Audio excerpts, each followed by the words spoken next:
O juízo investigativo como reação divina ao catolicismo romano. Eu sou Ezequiel Gomes, você está no canal Vem Senhor Jesus e hoje nós continuamos a nossa série a respeito da doutrina do juízo investigativo.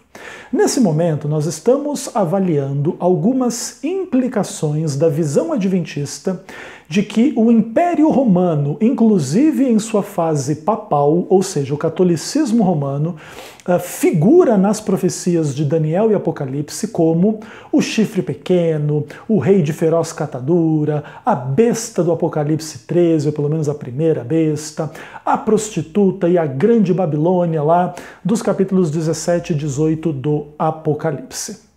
Caso a nossa leitura esteja correta, existem algumas implicações muito complicadas, interessantes e polêmicas que a gente precisa avaliar à luz, da nossa discussão como um todo. Até porque, se nós estivermos corretos, em grande medida, o juízo investigativo é uma reação, então, divina ao catolicismo romano. E será que a gente pode afirmar isso? Sim, não, em que termos, por quê? Como que isso poderia funcionar na prática e na realidade? Inclusive, dentro desse ponto, é sempre legal a gente lembrar que juízo investigativo é sinônimo de juízo final, tá bom? A primeira fase do juízo final. Ele didaticamente dividido em três fases, investigativo, comprovativo e executivo. Essa é uma forma didática de colocar algumas questões em torno da doutrina do juízo final. Então, o juízo final virá ao mundo como uma reação divina ao catolicismo romano? Parece que isso não faz muito sentido, até porque o juízo final é um juízo absolutamente universal em escopo e não tem por objetivo meramente reagir ou uma reação divina contra uma denominação cristã, um braço da igreja cristã, que seria aí o catolicismo romano, e muitas questões interessantes vão surgir dentro desse contexto, tá bom? Então eu vou contextualizar um pouco para vocês algumas questões que vão remontar ao livro de Gênesis e depois a gente vai se concentrar um pouquinho mais em Daniel e Apocalipse para estabelecer um pouco do sentido da visão adventista em relação a esse tópico que é bastante interessante.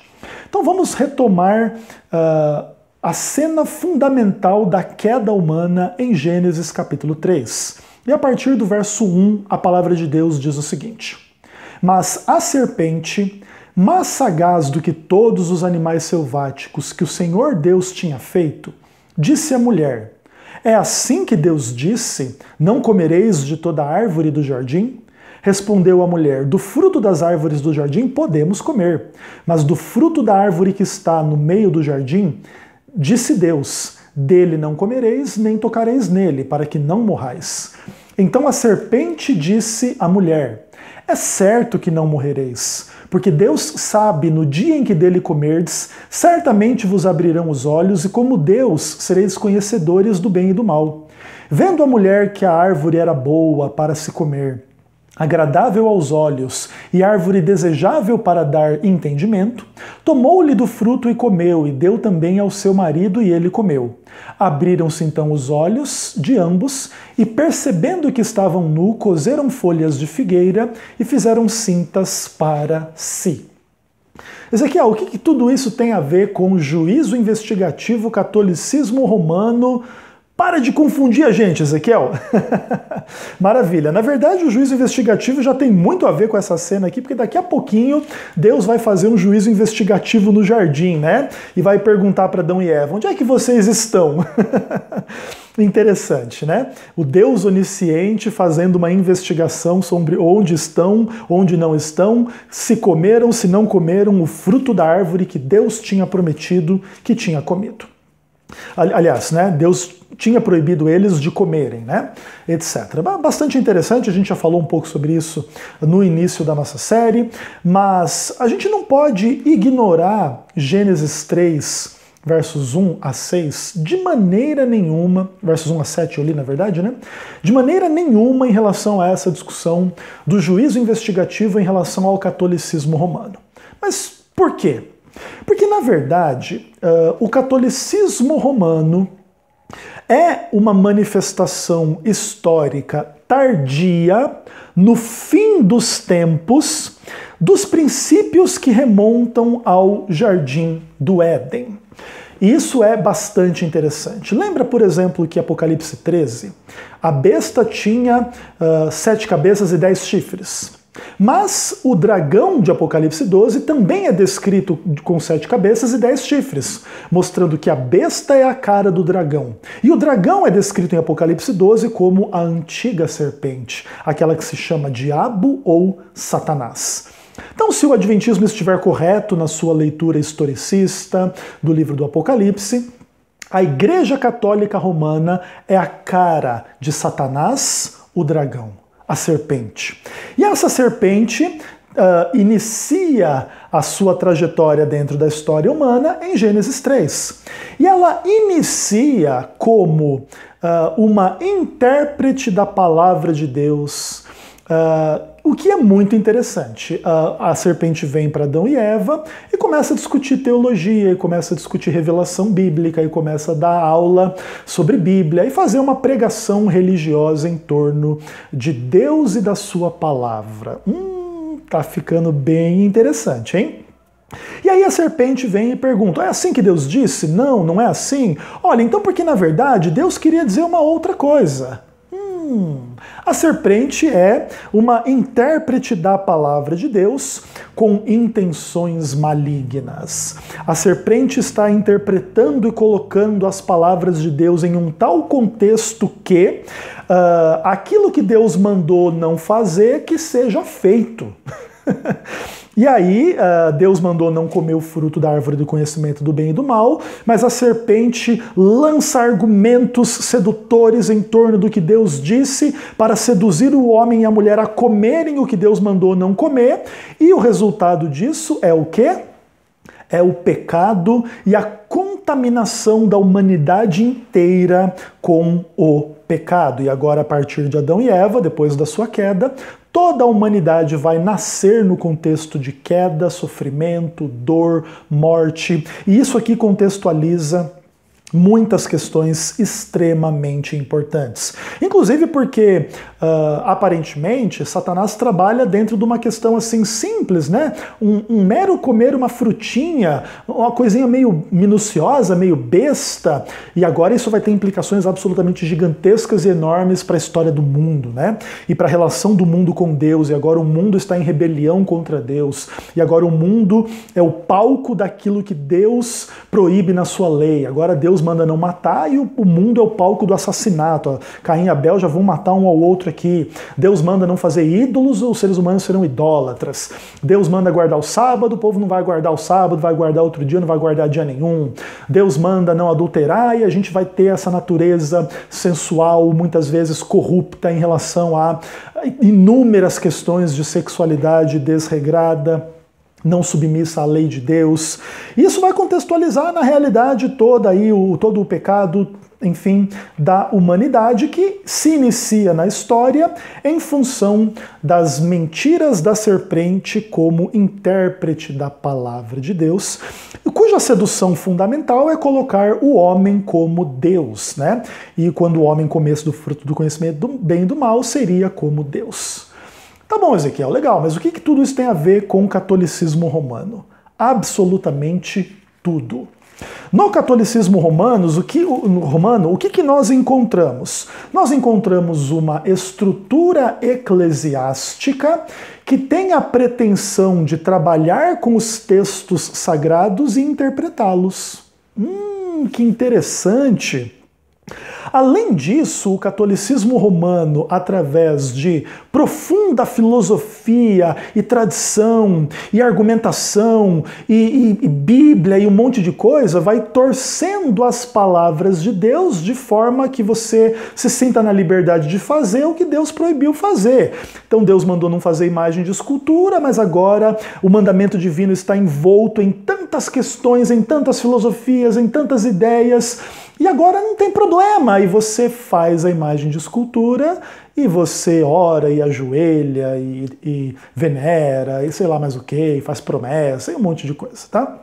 Interessante. E aí Deus manda guardar o sábado, daí a serpente vem e coloca um monte de argumentos e questões históricas e tradicionais e bíblicas e não sei mais lá o que, manda guardar o domingo e você faz o quê? Obedece o que a serpente diz. E coisas tão absolutamentezinha pequenininhas, assim, aliás, e coisas tão aparentementezinha pequenas agora se tornam fonte de contaminação da humanidade em relação a heresias e negações da palavra de Deus, que vão contaminar aí inúmeras filhas desta igreja que vão aí, de alguma maneira, aceitar, né, enfim, filosofias e visões e compreensões do catolicismo romano e vão, enfim, colocar tais e tais princípios dentro, ou encarnar tais e tais princípios dentro, né, das suas confissões protestantes, né? E agora protestante também guarda o domingo, protestante daqui a pouco tá fazendo imagem de escultura ou não, né? Não precisa fazer uma imagenzinha de escultura do Malafaia e começar a fazer orações para ele, né? Enfim, aí naturalmente tem as tretas, né, internas entre católicos e protestantes, mas em muitas questões eles estão unidos, né, tendo a igreja mãe como fonte e as igrejas filhas como receptáculo, né, do vinho da devassidão da sua prostituição. E é exatamente isso, tá? E é interessante também que no centro do catolicismo romano existe um homem que é infalível, que é Deus, né, na face da terra. O que ele falou é verdade, enfim, e ele comanda um magistério cujas interpretações são equivalentes à verdade da palavra de Deus. Então é tudo muito interessante em relação à autoridade desse poder, a forma que esse poder age, etc, etc e etc. Tá bom? Claro, isso naturalmente trabalhando, enfim, a visão adventista das questões. No próximo vídeo a gente vai tentar contrapor um pouco isso, trabalhando um outro lado do catolicismo romano, aparentemente bem mais positivo e bem menos maligno, diabólico e coisa e tal, que inclusive confunde algumas pessoas que sentem um pouco que a doutrina adventista é muito agressiva, né, contra uma igreja cristã. Interessante. Mas seja como for, é importante vocês começarem a entenderem tais e tais questões. Aí o que acontece?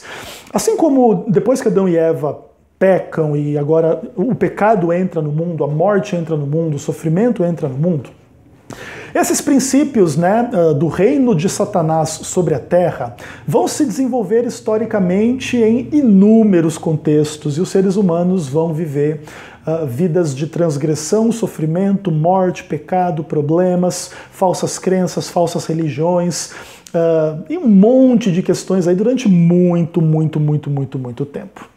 Aí o que acontece? Deus vai dar a revelação aos hebreus no contexto do Êxodo, vai tirar um povo da terra do Egito, vai dar toda a experiência deles em relação ao santuário, um monte de coisa, e vai conduzindo essa história até o tempo chegar na plenitude do tempo e Jesus vem em pessoa, já agora vivendo sob o Império Romano. E agora, dentro do contexto do Império Romano, Jesus vai ser perseguido para ser morto desde o seu nascimento, e isso vai ser realizado ao fim do seu ministério, quando ele vai ser entregue para ser crucificado, ele vai morrer e ressuscitar, e agora ele fala para os seus discípulos pregarem esta mensagem a todo o mundo.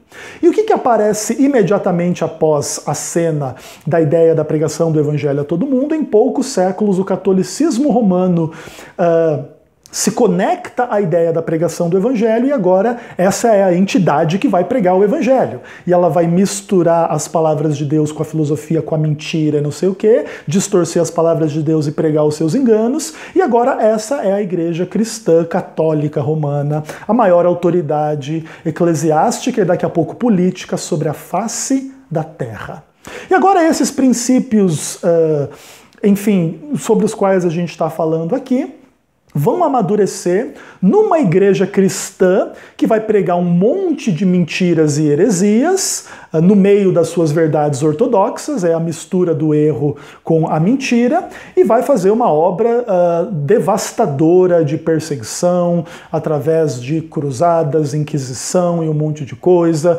Inclusive as pessoas vão se cansar de religião em função desse tipo de postura, desse tipo de coisa, e vai haver um quadro bem tenebroso em relação às questões. Então a igreja que deveria representar o evangelho, a fé, o amor, a verdade, o amor a Deus, o amor ao próximo, próximo, agora é uma máquina de perseguição, destruição, heresia, morte, engano, em relação àqueles que se lhe opõem em termos religiosos e políticos, e internamente uma estrutura muito hierárquica, muito vaidosa,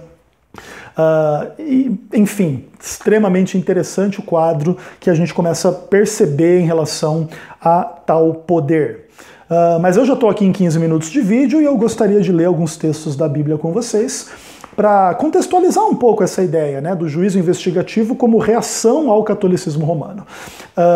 O quadro que eu estou pintando para vocês já começa a mostrar para vocês que, na verdade, essa reação no contexto do catolicismo romano é porque o catolicismo romano, vamos pensar assim, é o fruto de séculos de amadurecimento de pecado, distorções da palavra de Deus, da existência na humanidade desses princípios carnais e diabólicos que conduzem o homem a distorcer o que Deus disse, a negar o que Deus disse, a desobedecer o que Deus disse e se colocar no lugar de Deus e interpretar as palavras de Deus de tal forma que as suas vontades, os seus princípios, as suas interpretações prevaleçam sobre aquilo que Deus diz, e agora a tradição acima da palavra, e agora o magistério acima da palavra.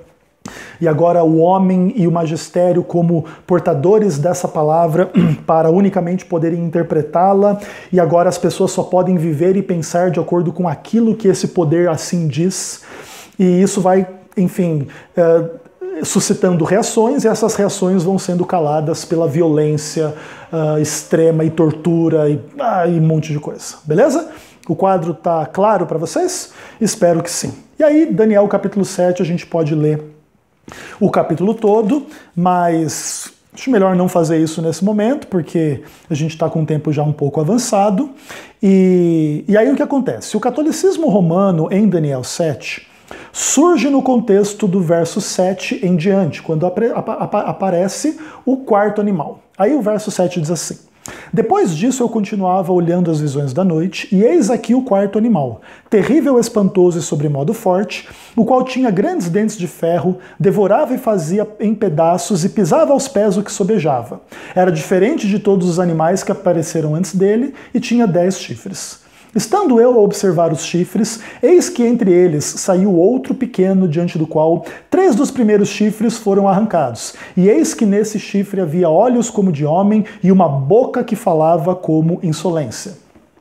Lembra que depois lá no Apocalipse 13 vai ter uma besta de 7 cabeças e 10 chifres, e essa besta fala o quê? Blasfêmias e tal. Então as imagens vão sendo recapituladas depois em Apocalipse em relação ao que Daniel está colocando, e o catolicismo romano, na visão adventista historicista, é esse chifre pequeno que agora arranca 3 e entra no lugar, e agora cresce, e tem inteligência de homem e uma boca que fala com insolências. Aí no contexto desta revelação, verso 9, continuei olhando até que foram postos uns tronos e o ancião de dias se assentou. E aí assentou-se o tribunal e abriram-se os livros no verso 10, beleza?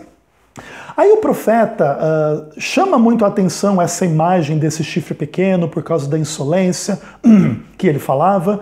E aí ele diz que ele esteve olhando, o animal foi morto, seu corpo foi desfeito, e aos outros animais foi dado um prolongamento da vida, e aí veio o Filho do Homem até o Ancião de Dias, recebeu domínio, glória, reino e poder, e o seu domínio será domínio eterno, e Daniel ficou um pouco perturbado, e ele quis saber a verdade a respeito do quarto animal e do chifre pequeno.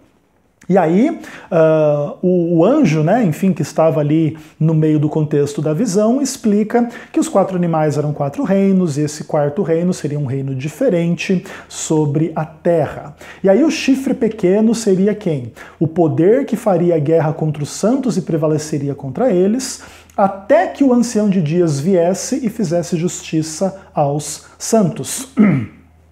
E esse chifre pequeno é descrito como um poder que se levantaria contra 3 dos primeiros poderes, abateria 3 reis, proferiria palavras contra o Altíssimo, magoaria os santos do Altíssimo e cuidaria em mudar os tempos e a lei. E aí os santos seriam entregues nas suas mãos por um tempo, 2 tempos e metade de um tempo, e depois se assentaria o tribunal para lhe tirar o domínio, destruir e o consumir até o fim. Bom, dentro da visão historicista adventista, o catolicismo romano é representado por esse chifre pequeno, que é blasfemo, que muda a lei de Deus e etc. E agora, o que acontece? O tribunal se assenta em resposta a esta obra sendo feita no final da história humana por este poder político religioso que é o catolicismo romano, que mal representa as verdades do evangelho, mescla elas com mentiras, prega a idolatria, a transgressão do sábado, a imortalidade da alma e um monte de outras besteiras e erros e heresias contra Deus e contra a palavra de Deus, e persegue quem pensa diferente dessa estrutura. Mas aí, dentro do contexto do juízo, se assentaria o tribunal para tirar o domínio e o destruir até o fim. Isso é bastante interessante a gente começar a perceber então aqui que o juízo investigativo, que é o assentar-se desse tribunal, essa abertura dos livros e etc., corresponde o que? É uma reação divina a toda esta obra amadurecida no final dos tempos em torno do catolicismo romano, que representa toda a história de pecado, rebeldia, distorções da palavra de Deus para cumprir os intentos da serpente do diabo. Bem pesado, mas essa é a visão adventista, tá bom? E aí no final disso tudo, Jesus vai voltar e os reinos o reino será, né, dado ao domínio dos servos dos santos do Altíssimo. Beleza, maravilha, bacana. Então fica bem claro dentro desta visão como um todo, por que a gente entende da forma como a gente entende. Não há, na minha visão aqui, nenhum erro drástico de interpretação em função da visão adventista. E aí quando a gente chega no livro do Apocalipse, capítulos 17 e 18, existe o foco no julgamento da meretriz e no julgamento da grande cidade. Certo? A meretriz e a grande cidade representam o mesmo poder, o chifre pequeno de Daniel 7, que é o chifre pequeno de Daniel 8, que é o rei do norte de Daniel 11, versos 40 a 45, que é a primeira besta de Apocalipse 13, que representa o dragão, e é o catolicismo romano, ponto. E o contexto do Apocalipse 17 e do Apocalipse 18 colocam a ideia do julgamento conectado com esta entidade. Capítulo 17, verso 1. Veio um dos 7 anjos e disse: vem mostrar-te-ei o julgamento da grande prostituta que se acha sentada sobre muitas águas. Olha que conexão importante, né? O juízo desta prostituta que simboliza e representa toda esta obra de apostasia, maldade, mentira, pecado, distorção da palavra de Deus e colocando o homem no centro, no trono e etc, tá bom? Como se fosse Deus. Inclusive, dentro desse contexto, segundo a Tessalonicenses, o mistério da iniquidade, aquele que se senta no trono de Deus, ostentando-se como se fosse Deus. Checkmate, pessoal. E depois Apocalipse 18, né? Exultai sobre ela, ó céus, vós santos apóstolos e profetas, porque Deus contra ela julgou a vossa causa. Beleza?